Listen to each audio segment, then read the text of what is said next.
Hello, everyone. We are here for Everything Under the Sun, our show where we talk about anything and everything. Tonight's topic is, well, it's a topic that we chose to talk about because so many of our cast members identify as autistic.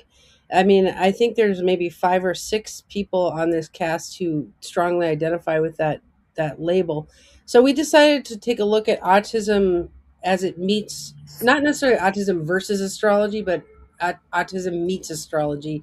What can we look at there? So first of all, does anyone want to disclose? Do they identify with autism here? So first off, I got a problem with you calling it identify, because I got a diagnosis. I've got the full write up. It's 2 feet from me, Okay. um, and the idea that you'd identify with having a condition as opposed to simply having the condition is gonna cause issues. Hmm. Why would it cause issues? Well, because what happens then is people start using words in a way that causes them to lose their potency. People will start, like, for example, people talk about depression, right? And what can happen is people will be like, "Oh, I'm so depressed," but it's like, no, you've got big sad, and this is going to pass in a week, and that's not depression. Depression is a very specific long-term problem that's going to have a lot more potency, and if people use it hyperbolically or they claim the label without it actually interfering in their life or having most of the mainstream symptoms, it's going to make it harder to actually talk as someone who has the condition about what's going on in your life or what the issue is. That's interesting because I'm diagnosed as well with autism and ADHD, and I hear people say like ADHD, like they have ADD and they don't. It doesn't, to me. It's more like it is something. It's a diagnosis I have, but I don't want to be defined by it, or it's like I don't know. It doesn't bother me if people like sometimes these people are like late diagnosis too, or they don't know yet. But I get what you're saying if they're like trivializing it. Yeah. And I got diagnosed at 29. Like, it's not, late diagnosis isn't the thing, but if it's not causing enough issues that you like, it has to actually be causing social problems. No, So, Mary, how did you get your diagnosis? As in the actual mechanism, or you want the story leading up to it? Well, yeah, all of it. Okay. So I grew up in very fundamentalist, religious Midwest culture, right? Where psychological conditions aren't a thing, right? It's just not a thing that people talk about. And this is in the 90s. So ADD, ADHD are becoming more common, but there's a lot of people just arguing it's like, oh, it's just energetic, or oh, like this isn't really a thing. We don't need to treat this. Everyone's getting diagnosed. It's not real, right? So that's the kind of culture I'm growing up in. No thought that I might have any kind of psychological issue or emotional issue related to how I connect to other people, despite the fact that I didn't really have friends or connect well with other people, and no one's brain seemed to work like mine did. And I realized in my 20s that I cared a lot about connections and friendship, but I didn't know what the problem was, why I couldn't make friends, or what I was missing. Until I was 29, and my ex-wife read an article and was like, "Hey, this sounds like you." And I read the article, and I'm like, "No, it doesn't. No." And then she read a book called The Journal of Best Practices and said, "Hey, this sounds like you." And I read that, and it did. And then so for my 29th birthday, I signed myself up to get tested and really enjoyed getting tested, which is probably a sign. That was during your Saturn return. 29? I thought Saturn was at 21. Was I too? No, the Saturn return is when Saturn comes back to the place where it was when you were born, and that happens at 29. Okay. Yeah. It's like where you get tested. Dea, what is your relationship to autism? Do you have any relationship to it? I do. First of all, can you hear me okay? Yes. Very all right. Clear. Great. The microphone was malfunctioning the other day, so I'm a bit paranoid that it will do the same at some inopportune time. So I have thought that I might have autism for years.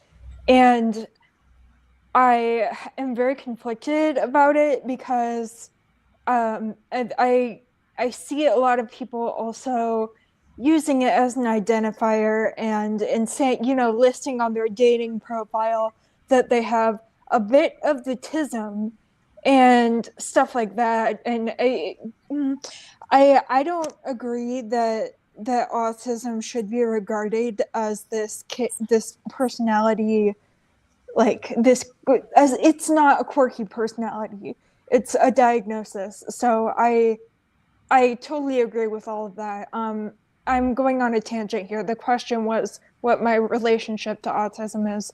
um I had a very, very lonely childhood. I didn't really make friends with other people very easily at all. I wrote stories, I drew pictures, and like I my best friendship that I had when I was younger was with another individual who would essentially write stories with me. Like I would say a line of what a character was doing, and then they would say back a line, and we would just go on like that for hours. Um, and this happened to be my neighbor kid too, so it was great that it worked out like that. Um, and there are just a lot of other things about my childhood that I discussed with my therapist, and my therapist agrees that they my therapist are 99% sure that I have it, and have had it since I was a child. And the purpose for seeking out a diagnosis now would be to get the kind of help and accommodations that would help me live a better life. Um, and there are some incredible gifts, I think, that come with autism. Um, all of my friends are neurodivergent, which is not just autism. It's autism, ADHD, PTSD, OCD, and a few other things that I could probably remember if I sat here long enough. But anyway, yeah, that's my relationship to it. I don't have a formal diagnosis yet because no provider who could give me a diagnosis in this state accepts my insurance. I currently am in the Midwest, so yeah. Beautiful. Kimber, what about you? How'd I get diagnosed? Oh, Yeah. Funny. I got diagnosed in college. Even though I lost everything growing up, I was a very picky eater. I had issues with like being I was sociable, which I do think had more to do with being smart in how I looked and masking well. But I thought everyone took breaks in, like, I would go and hide in bathrooms for an hour of a gathering. I thought everyone did that. And I made a joke and everyone's like, no, we don't do that. I was like, oh, I still do that as an adult. But I was in college. I was talking to my therapist or psychiatrist at the time. We thought I had depression and I was like not feeling depressed anymore on my antidepressant. And then I was like, yeah. So I always went grocery shopping at 2 a.m. at Walmart because my brain could think because it wasn't the aisles, the stocking is happening. The aisles aren't, I cannot go on Saturdays or I feel like I want to rage. And I was saying like, well, I was making a joke. I was like, oh, I spent an hour in the toilet bowl cleaner aisle researching, reading reviews about what's the right toilet bowl cleaner to get. And I'm talking to her about this as if that is a totally normal thing because that's just how my brain's always worked. And she was like, I'd like you to get evaluated or do some more. But she did not tell me what I was getting evaluated for. So when I found out all this information, it was actually kind of a relief. I was like, wait, what? And I just didn't think I fit the type. And like he was just like, the person who evaluated, he's like, you have a very high IQ, and he's like, do you ever, whenever you read and you can kind of feel like you're reading and you don't know what you just read, or it's like you're able to like guess what you're supposed to do socially and you're filling in those blanks, but life will be a lot easier if you like kind of look into this more. And that's been helpful. So, but yeah, that was my thing. It was just that I thought grocery shopping in the middle of the night was just quirky and how my brain worked. So, okay. So let's talk about, first of all, where are labels limiting and where are they liberating? Like, oh, Debbie. I'd like to add something to what you guys are saying. I come from a different generation where my parents, first of all, they weren't educated, but this kind of stuff was, you couldn't talk about it. It was taboo, and you're fine. You could have been like, ready to jump off a building, but you're fine. You're fine. Mm-hmm. All the things that you guys are saying, I've never been diagnosed with anything, but I swear to God, Kimber, the things that you're saying is what I do. And I have boatloads of anxiety, and I was like, I have to have things in a very particular way. And, all that stuff, I totally get that. I've never been diagnosed. Both of my sons were diagnosed with ADHD. And especially my youngest, my oldest son, you met him, Jason. He had, he was the one with the night terrors and everything else. And he was stubborn as all get out. He would not sit in a classroom. If he didn't like the teacher, he would create his own little world, get under the table or whatever. And he was playing, he's really smart. So I would take him to a therapist, and he was playing head games with the freaking therapist. It was so freaking crazy. But the weird part is when he went to the school, and they have on, in school, they test him and they say, oh, he's kind of on the border, but we think he's ADHD and he should take Ritalin. And I'm like, no, I'm not giving him freaking Ritalin because you think maybe he is. And he was very grateful. At the end of his schooling, public schooling, they said, well, I think he's fine now. Mm-hmm.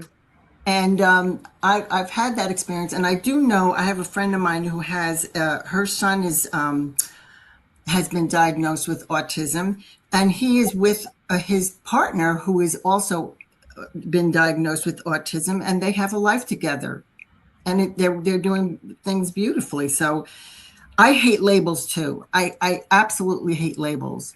And just recently I was diagnosed with Alzheimer's, and I don't say I have Alzheimer's. I've been diagnosed with that, and I just call it Uncle Al's. That's it. Okay, so let's talk about where is a one-word diagnosis, which is what I think we're going to compete with a little bit with astrology, because astrology is a more cyclical, fluctuating, multi-aspect of personality understanding. But where does the one-word label of autism, where is it limiting and where is it liberating? Like, how is that helpful to have that one-word label? Can I say something from so as a teacher, it's interesting. We were always taught like children first language, saying like a child with autism versus an autistic child. And I do think that there's just different people have different connotations when they think of the diagnosis as like limiting potentially, and it just, or versus it's a condition that you have, and so it's like a part of you. But I think of it that way. And so I don't hide my diagnosis, especially at work, but I do like it to not be the very first thing you know about me. I do like to share it in advance before I'm like feeling overwhelmed, or just like I say, hey, when I'm listening to you, and I told my kids when I was a teacher, I was like, this is my diagnosis, but what that means, the biggest thing is that I'm going to be listening to you when I call on you, but I'm going to look like I have a death stare, because if I'm smiling and nodding while you're talking, I'm not hearing anything you're saying because I'm so focused on looking like I'm understanding and hearing you. That's gotten a lot better with age, but it's just, I just told them up front, because if I didn't say that to them and I'm glaring at them, I'm their English teacher, it's like, I don't want to answer questions. And I owned like, hey, Miss Mitchell didn't take her medication today. So might be a really fun class, but it's also just bear with me. We gotta work with that. The other thing, Go ahead.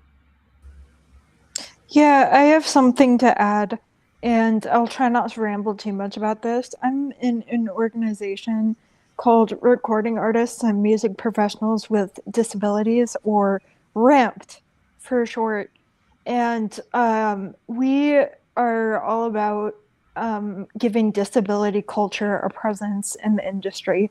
There are disabilities, people with disabilities all across the board in ramped. So going when you're talking about how labels can be freeing, it's absolutely freeing to identify as having a disability and be in community with other people with disabilities. It really is a culture that is, in my experience, has been quite misunderstood. So I have found a lot of liberation in that label and identifying myself as that. But there are some people that you have to be careful with. It's not safe to use a label in some places. Yeah, some people do try to limit you based on how you identify.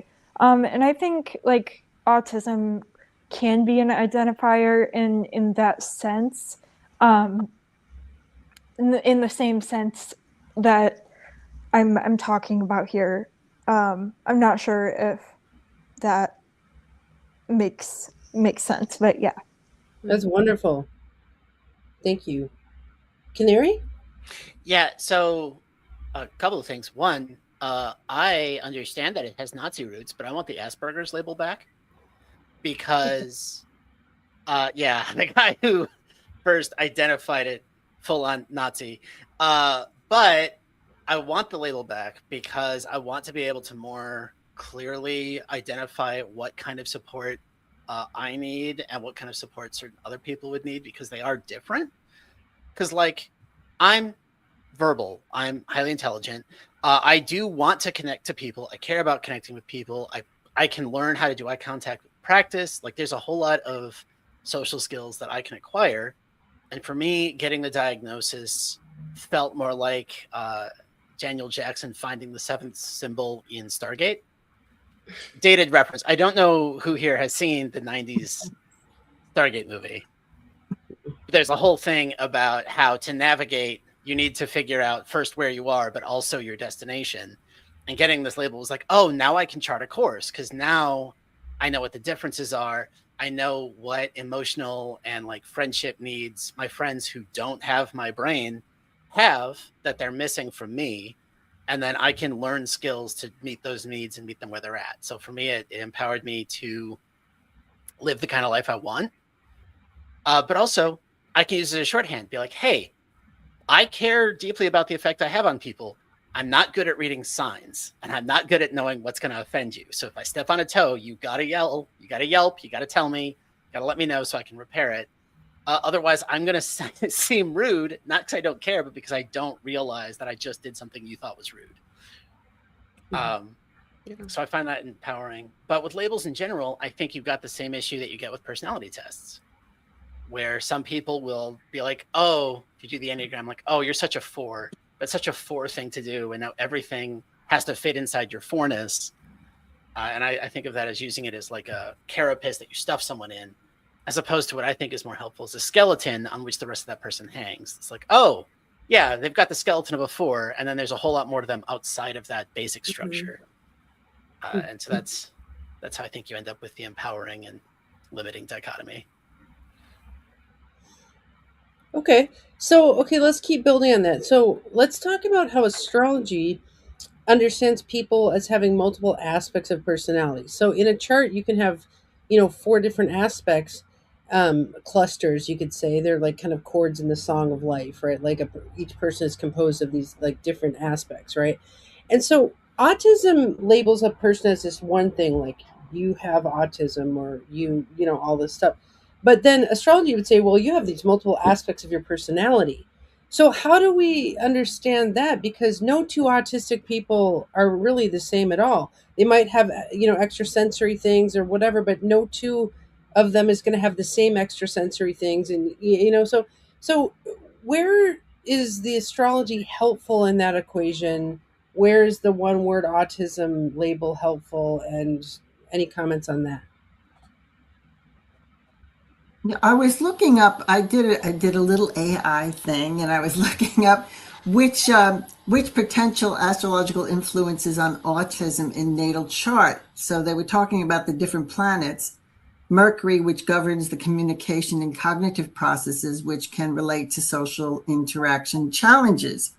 That makes sense. And so, I guess it would make a difference where Mercury is. That makes sense. And Neptune. And it was funny because I was thinking Mercury and Neptune and Uranus would be those planets that would be associated with those, with autism.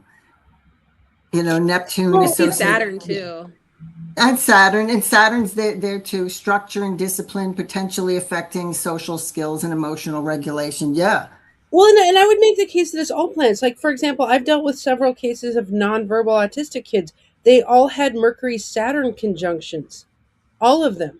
So what was making them nonverbal was the Mercury-Saturn, and that was what was making them socially maybe more challenging to connect to, was that their throat chakra was not spinning, right? Mm-hmm. So then we get the Canary type who says some shit or whatever. He has Mercury in Aries and Mars in Gemini. Both are aspects that kind of fire off at the mouth, right? So it's like, for me, I would say that all aspects of personality could be socially awkward or hard. I mean, there are charts that are meandering and kind of don't have any social awkwardness, but you can have a lot of different varieties of socially challenging behaviors in the chart, but each chart's going to be different. And that's where, to me, the autism label in some ways is not super helpful, because I'm like, all right, but let's look at you and what is your set of behaviors that you do.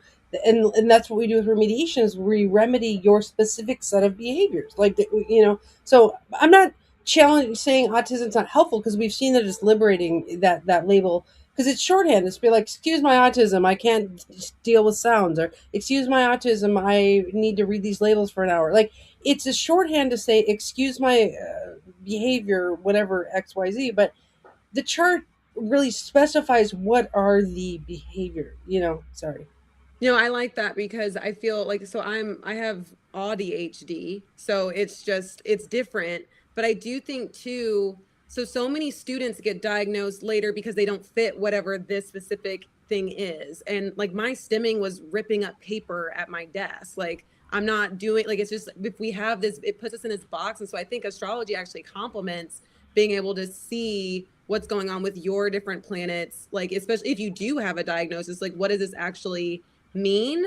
And I think it helps a lot more with like what are the right, like, not coping mechanism, I don't want to say coping, but ways for me to work with my condition versus like based off of my chart. Because I think like getting a diagnosis isn't the end all be all. Like, it's not like this is the end. Great, that makes up for all the experience I went through thinking there was something wrong with me because my brain doesn't work the same. And like, it's just, it takes time.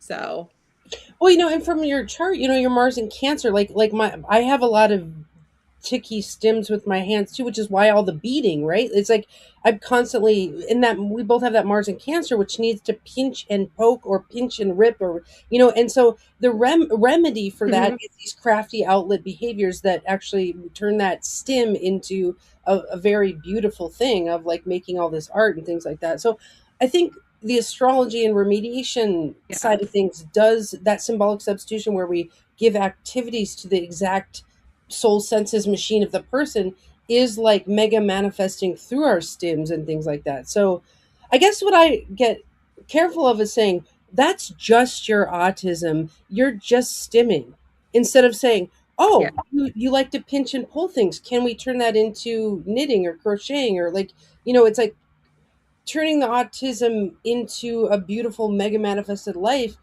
I think takes it beyond like a pathology level. Well, the stimming, first off, I am always shuffling my cards when I'm on this thing. That's why I brought my hands up. I didn't know if you noticed. But literally every session I've been here, I've had my cards under the table that I've got the mic on and just shuffling. But stimming is self-soothing stress relief behavior that it's not just autistic. All people have stims. It's just that we get stressed in much more common situations that don't stress out the neurotypicals as easily. Yeah. So I just want to start there. But also, I'm with you. I don't like the word just as in merely in any context. I try to avoid it Mm. because it's dismissive, and dismissive isn't a good spot to be in. And autism, like all the neurodivergent things, have a lot of, I hate the word comorbidities, but it's like there can be other things going on in your chart. Like you might also have anxiety or depression, or like have the obsessive compulsive or manic. Like there's so many things you could be going on in your chart in addition to that too. I like thinking of it closer. I like thinking of a lot of things as ice cream. I like ice cream. Okay. But like, mint ice cream, strawberry ice cream, chocolate chip ice cream, those are very different experiences.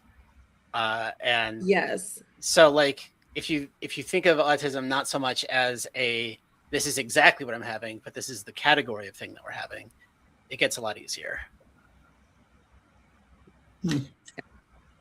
So I'm going to put something out there. So we look a lot at chi in what we do in remedy theory, and chi is the idea that sunlight hits your eyes, goes on your spine, comes out your chakras.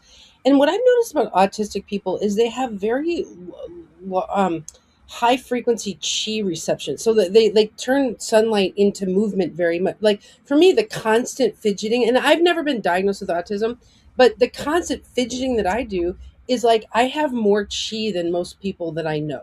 Like people are like, "How do you make all these things?" I'm like, "You don't understand. If I don't make things, I sit there, my brain eats itself." It's like, so the stims or the ticks. I mean, for me, that's a hyper abundance of chi.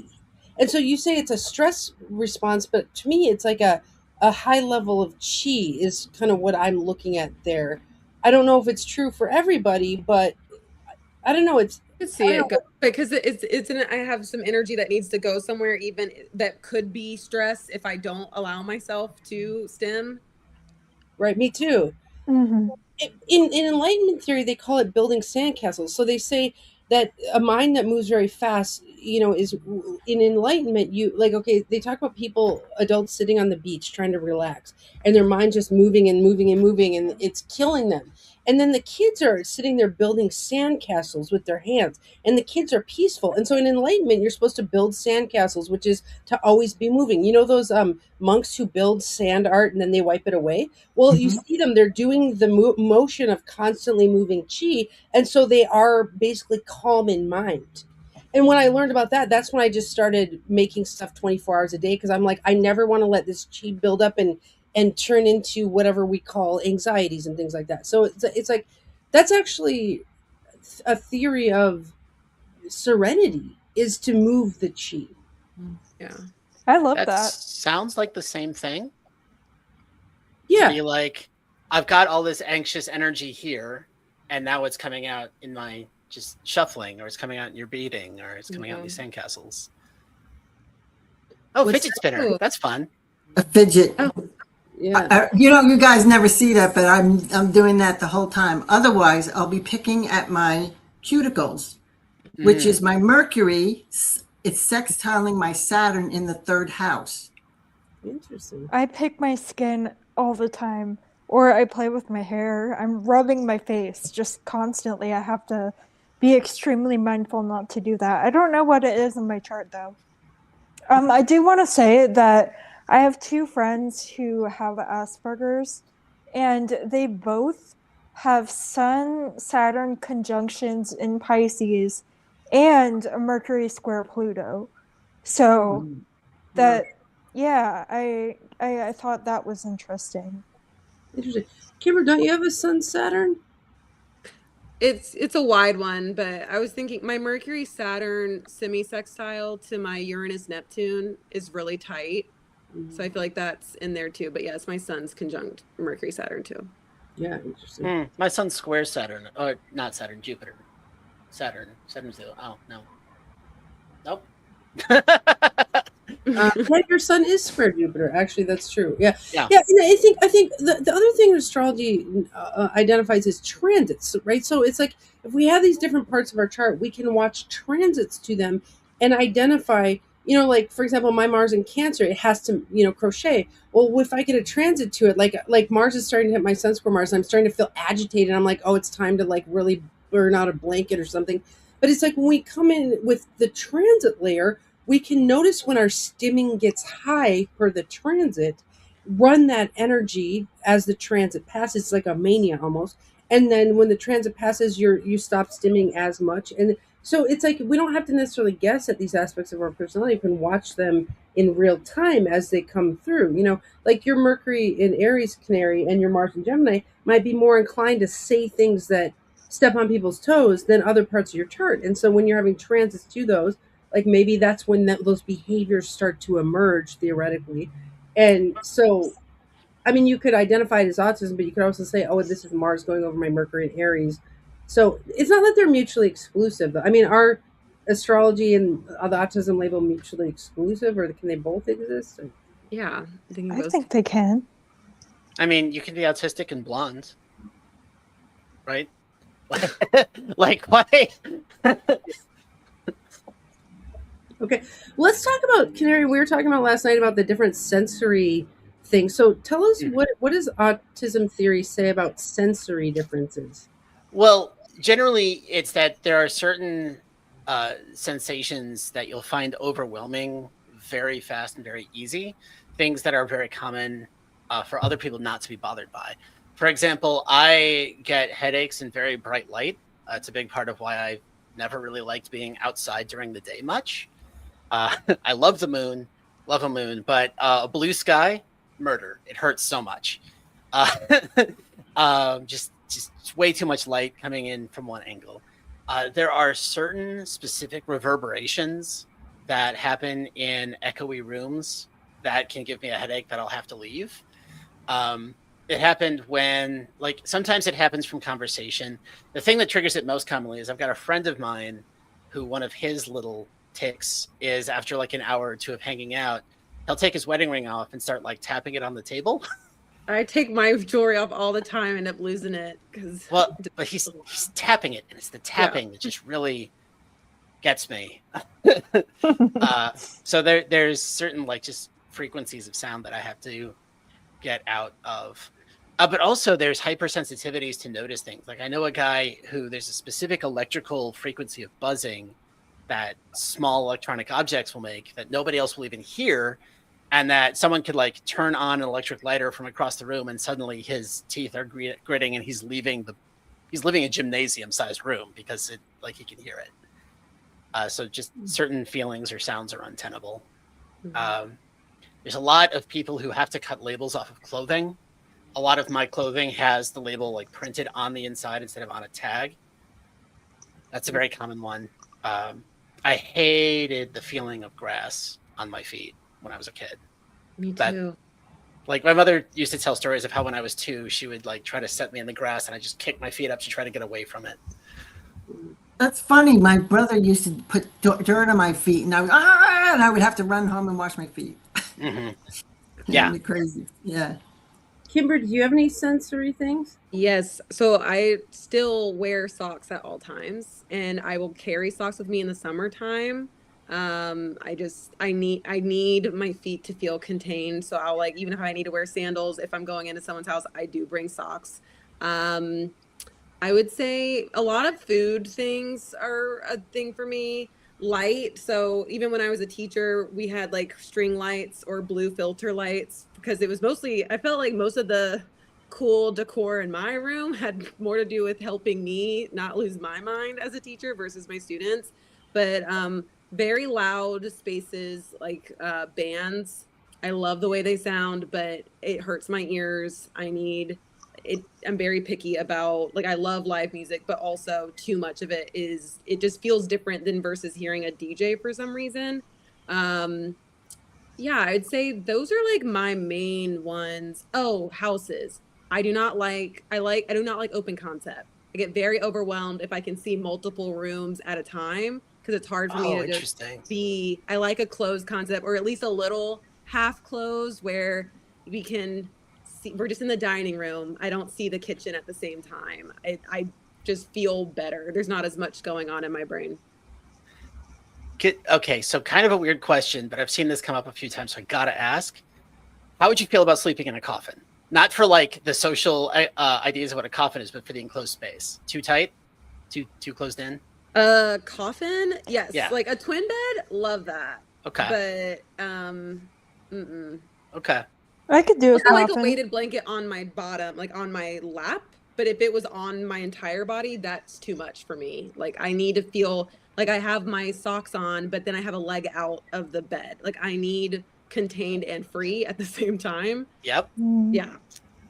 That's the kind of precision we're looking for. Yeah. Dana, what were you gonna say?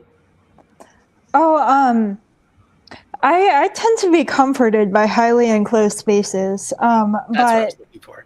yeah. So, but it is very particular, and the conditions have to be just right. Um, so I always sleep with a weighted blanket as well. I can't really stay asleep without one. Um, and um, I was just thinking now, I've never enjoyed this feeling of sunlight in my eyes. It's always been overwhelming for me since I was really young. But I love being outside. I'm one of the barefoot people. I love being barefoot as much Same. as I possibly can. Um, and I grew up in the woods too. So, like, being barefoot outside is not an issue for me. But yeah, socks. I'm thinking about the socks all the time when they're on my feet. And it's hard in the winter in the Midwest because you got to wear the socks. You've got if you're it. Well, I heard a so- joke about that like all neurodivergent people have a weird relationship with socks, whether they love them or hate them or have a system. Like there's something about socks. something about them. I like socks too, and I'm the opposite of you, Kimber. I need open space. My whole home is open space, and I get claustrophobic if it's too tight. I don't like small places. I hyperventilate with Feel that. cozy. Like See, I have to sleep in small nooks because I can feel auras and energy. And I don't know, I'm a Pisces moon also, so I don't know if you can feel the energy, but we're both musicians as well. But it's like I can feel frequencies, and so it's like what I do at night is I sleep in a small nook, and I always put my heart chakra to the bed because once I put my heart chakra to the ground, I can't feel stuff anymore. So it's like as soon as my heart chakra is up and around, I can feel stuff coming in, and so my big stim is auras. Like I'll be in a room and I start to act weird, and it's because I am feeling auras all over, and then I start to just stim on auras. And I like, and in the case I would make here is, the ancient astrologers called your chart the map of your soul census machine. They called it the Eisteterion, which is the areum of your aesthetic senses and perception. And like a Pisces moon square Neptune would feel auras. Whereas Canary's Sun and Taurus conjunct the North Node, which anything we get conjunct the North Node expands that planet, is ear, nose, and throat. So like that's very sensitive ears or hearing. And like Kimber, you have the Taurus Moon, which would be like ears and hearing. And I do think that we could make the case that the chart shows the map of the sensory apparatus. And that is where it kind of gives more information than the one word label of autism, which is to say, what are your extrasensory perceptions? And I mean, we can ask a person, but I think the chart kind of shows how you're built and in which body systems are you sensing the world, which kind of speaks to your senses. Well, the synthesis it sounds like you're giving me is with autism, we're going to have the extra strong sensitivities to relatively normal stimuli. And the chart's telling you where to look for them. Exactly. Yeah, like the autism says, hey, I have some kind of weird senses going on that make me have to have certain behaviors, which can get person to accept our certain behaviors. And then the chart gives us more information about what are those senses, I think what Daya and Mary were saying about the weighted blanket just made me think I can't sleep in bedrooms that are too big.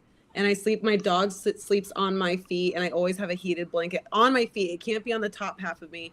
But it's also just like I wouldn't think of those two. I have to shut the curtains. That needs to be dark. But I'm like, literally, it doesn't matter if it's dark. But if the bedroom is too big, I won't sleep well.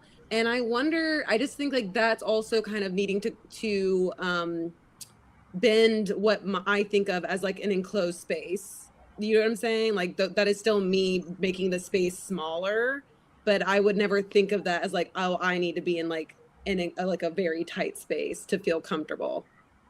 Yeah. No, Debbie. I'm wondering if this goes back to like the comfort of being in the womb. You know, is it possible that there was something about that in that experience that you had during the gestation period, that there was so much more comfort in that womb that when you first were born, what the hell is this out here? You know, that kind of thing. Yeah. I have heard that going to sleep is easier for people if they have red light around them, to simulate being in the womb. So I fall asleep that to could be true. You fall asleep to what? red light. Like Oh, it's on for nice. 30 minutes and goes and dims off when I fall asleep, but I fall asleep instantly. I find it so interesting that so many of you say that the light hitting your eyes is you have very sensitivity to the light, because that's that chi translation. Maybe that's why it's the energy to stim. Maybe autistic people have more sensitivity to sunlight and translate it into energy faster, or there could be something along the sensitivity to sunlight. It's unpleasant. It's too hot. It's too bright. It makes it hard to like. It just hurts. I don't mind sunlight, but Canary Day, do y'all feel that way about I have to have a lot of warm lighting like in my house, and that's dimmable as well to change, but I only have overhead lights on when I'm online with you guys. Yes. Otherwise, it's all I have like all lamps at different heights and they need to be able to be warm. But I was wondering like how do y'all feel about Christmas fluorescent lights. lights? I hate. I went when Can't do possible. I fluorescent try to lights. light my rooms with strings of Christmas lights because it's soft and diffuse and very low. Yes. Yes. I specifically have bright white light pointing at me right now, just directly over my monitor for this stream. But other than that, I turned those lights off when Mhm. at all times. Yeah.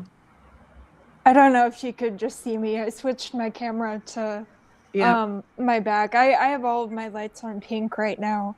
Oh, yeah, I love that. If I change them to any other color, it just feels strange. It's almost like I want to look into color therapy because I've heard that the color pink is associated with friendliness, Mm-hmm.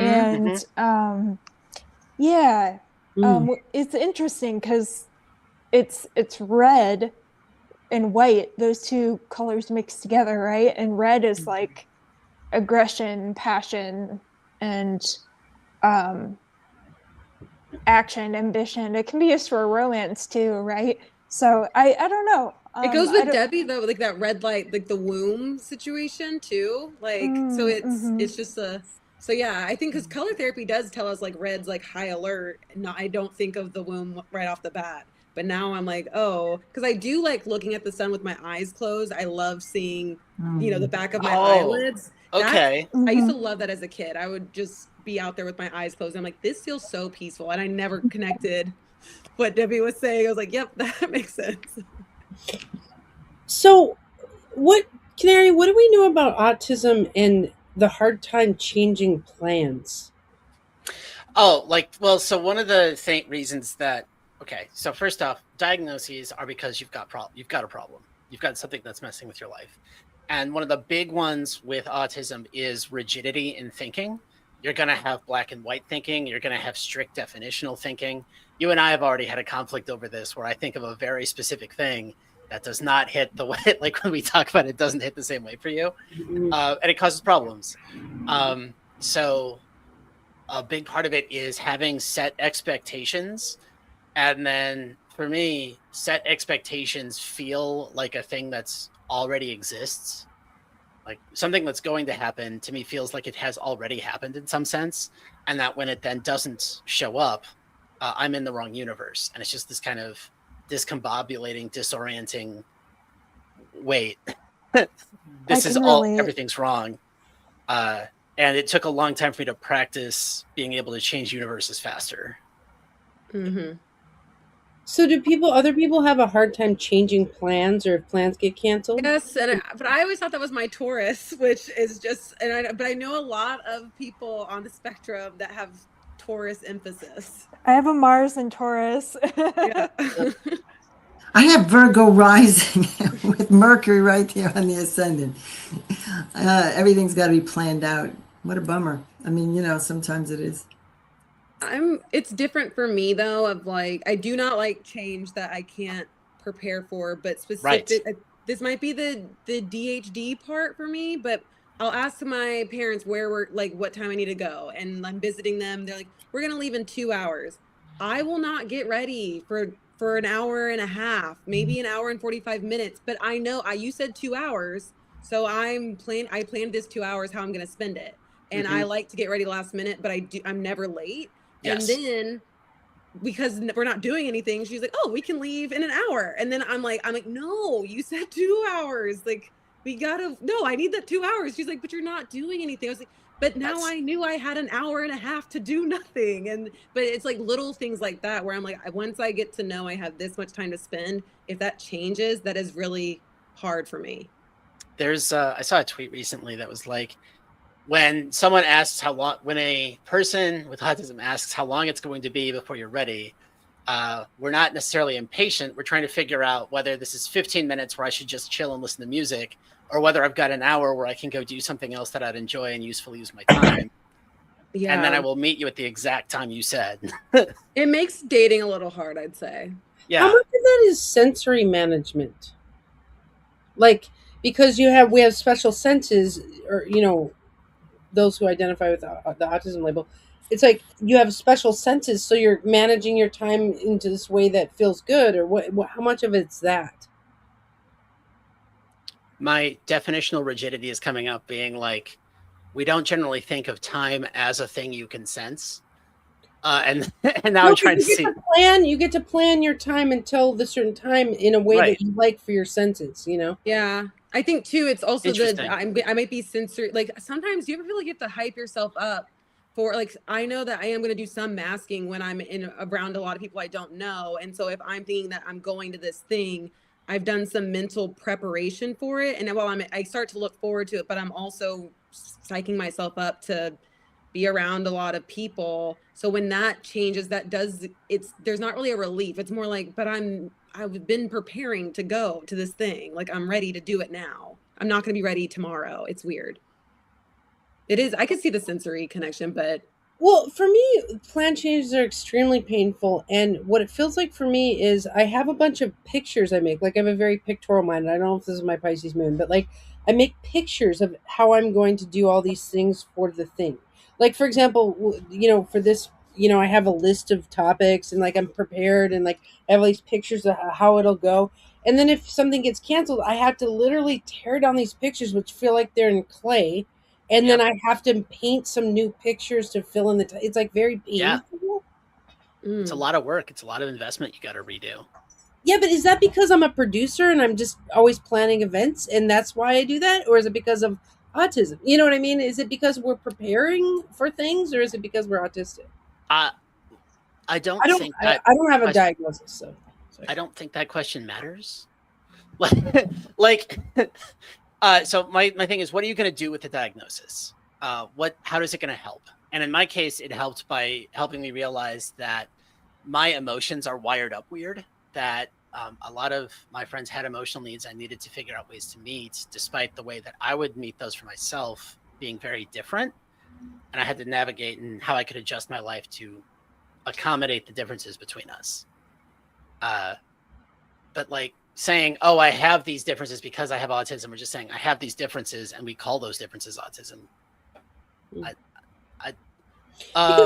think we could have a baseline respect, and this is what is. Oh, go ahead. Sorry, I just remembered the thing that I mean there. A diagnosis is a description, not an explanation. And well, I think astrology offers a respect and reverence for sensory differences, and that we're all built with a different apparatus. And so, in some ways, I feel like the astrology world goes beyond these labels of ADHD and schizophrenia and all these kind of stuff, and we say, can we look at your individual wiring, please? Right? And like, so it's like we have a reverence for human difference, and that we're all have a specific way that we are built. I guess I don't know, maybe astrologers know something that modern society doesn't necessarily have. Like, Yeah. maybe that's why it becomes a moot point among astrologers. I think too, like I think diagnoses are helpful, but again, they're like the beginning of a journey. And like when Debbie was talking about like being from a different time period, I joke with my mom. She's like, "Do you think I have autism?" And I was like, "Well, I know Papa did because of all these obsessions he had, and literally he's so particular." But I was like, "But we weren't thinking about it that way." But it does. I just feel like astrology, but the diagnosis does it to a little degree, but it does like all the different like which things work for you are different.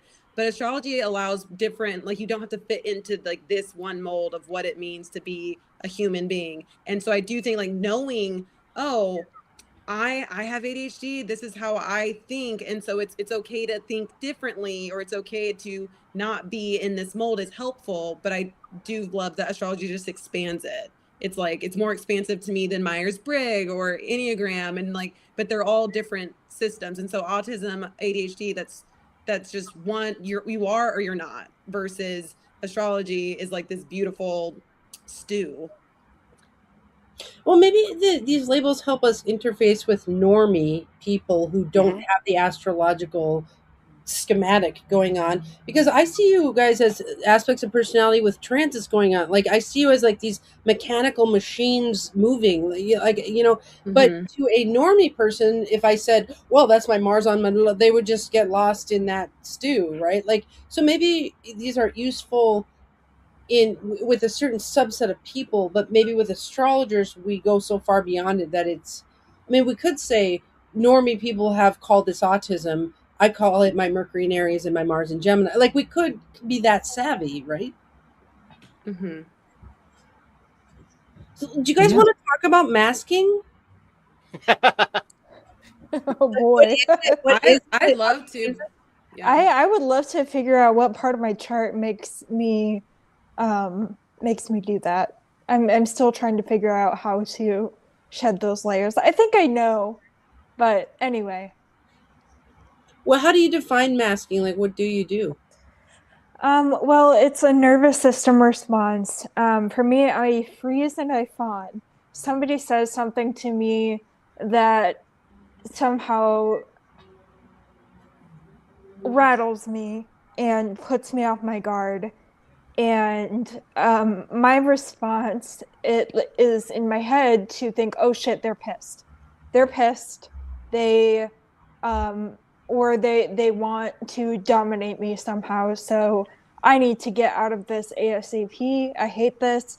And so my freeze response will just shut my brain down so that I can't really access the logical part of who I am. And this people pleasing persona comes out.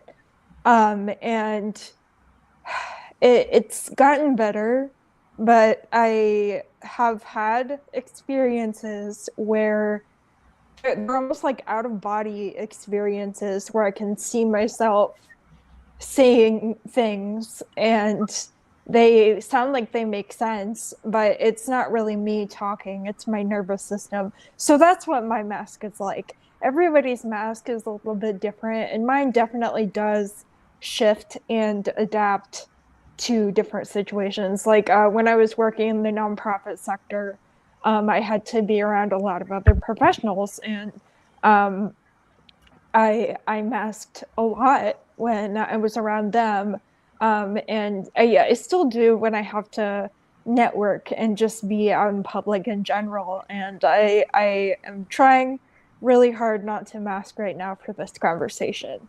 But usually I don't know if I'm doing it or not until after a conversation, and I have time to reflect and analyze every single thing I did, which I know that's anxiety. People with anxiety can do that too, but I feel like conversations, because of my masking, can be almost debilitating because I'm just thinking about picking apart the conversation and how it went. I'm rambling a little bit, so that is all I'm going to say.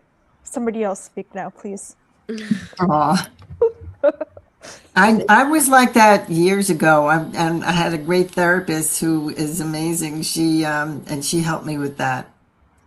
Because the focus is on the persons that you're talking to, not yourself.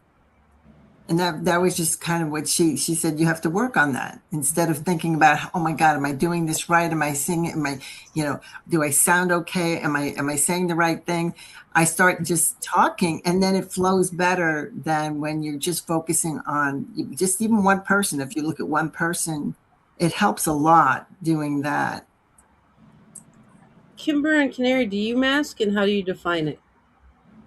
You go, Canary. I mean, I've been keeping quiet because it's long and I've got like 3 minutes. But I don't think that I mask. I don't think that I do it at all. What I consciously do is what I call self-translation, which is the idea of I take how I see myself and who I think I am and how I'm feeling or what I'm interested in. And I express that on my face and through my body language in ways that make sense to neurotypical people, in ways that I have seen them express what look like those kinds of feelings.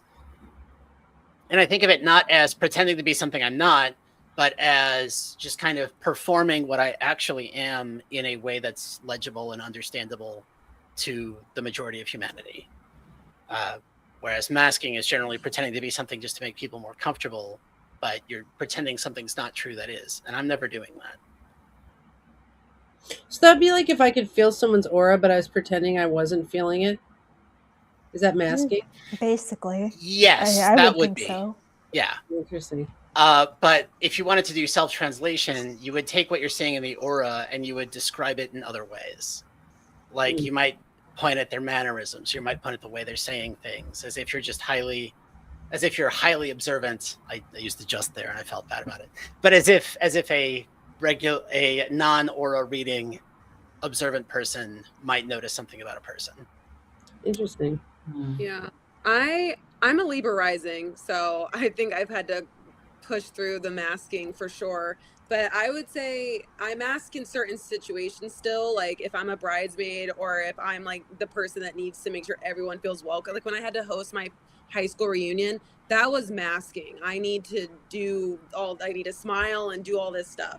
I do think I don't do this as much, especially on dates. I used to suppress my special interests because I will just go in tangents, but then I realize I'm attracting the wrong people. And so Yeah. I'm like, I'm really, because I call it geeky, but I'm like, I think that was like my biggest part of masking that I needed to get over, of just then people are being attracted to someone that's not actually me. And then the real me comes out and they're like, oh, I don't like any of these things, or I liked you better when you didn't like Legos or stuff. And so that is just something. I'll have to send y'all a picture in the Discord of a picture of me at a wedding my best friend took of when the mask was starting to fall off. And I thought I was doing really good.